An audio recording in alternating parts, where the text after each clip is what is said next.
భవిష్యత్తులో వచ్చే హార్ట్ అటాక్ను ఈ ఒక్క టెస్ట్తో ఇప్పుడే తెలుసుకోవచ్చు. మీకు 5-10 ఏళ్ల తర్వాత హార్ట్ అటాక్ వస్తుందో లేదో ఈ ఒక్క స్కాన్ చెబుతుంది. మీ గుండెలో బ్లాకేజ్ ఉందో లేదో లక్షణాలు లేకపోయినా ఈ ఒక్క టెస్ట్ ఇప్పుడే చెప్పేస్తుంది. అసలు సమస్య ఏంటంటే చాలా మంది అనుకుంటారు నాకు బీపీ లేదు, షుగర్ లేదు, నేను చాలా సేఫ్. కానీ నిజం ఏంటంటే గుండెల్లోని రక్తనాళాల్లో నెమ్మదిగా కాల్షియం పెరిగిపోతుంది.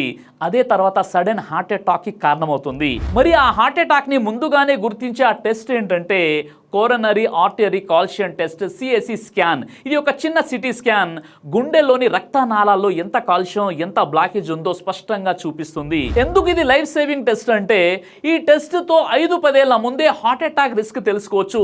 స్కోర్ ఎక్కువ అయితే ప్రమాదం ఎక్కువ, స్కోర్ 0 అయితే మీరు సేఫ్ జోన్లో ఉన్నట్టు. అంటే హార్ట్ అటాక్ రాకముందే దాన్ని ఆపుకోవచ్చు. ఎవరు చేయించుకోవాలి? వయసు 35 సంవత్సరాలు పైబడిన వారు, కుటుంబంలో heart attack history, diabetes, BP, obesity, stress ఎక్కువగా ఉన్న వాళ్ళు ఈ టెస్ట్ని తప్పక ఒక్కసారైనా సిఎస్సి స్కాన్ చేయించాలి. హార్ట్ అటాక్ అనేది అకస్మాత్తుగా రాదు, సంవత్సరాల ముందే లోపల తయారవుతుంది. కాబట్టి ఈ కోరనరీ ఆర్టరీ కాల్షియం టెస్ట్తో మీ గుండె భవిష్యత్తు ఇప్పుడే తెలుసుకోండి. ఈ వీడియోని లైక్ చేసి షేర్ చేయండి.